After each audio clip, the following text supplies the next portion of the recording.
Mga kaludi, makunguha tayo ng malunggay. Gagawin natin ay sasabawan. Lagyan natin ulit ng tanglad kasi favorite ni Karen yung tanglad na may pasabaw na luto. Babango rin kasi yun. Babango sasabaw yung tanglad. O ayan na.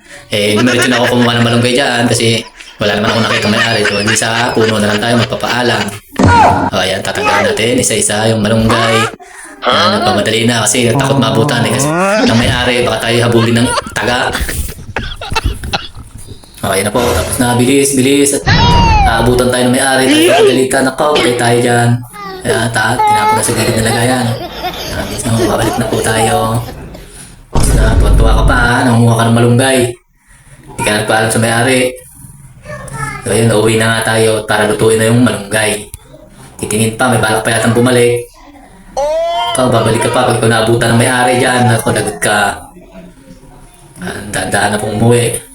O ayan o, may magnanakaw ng malunggay. Di marunong magpaalam sa may-ari.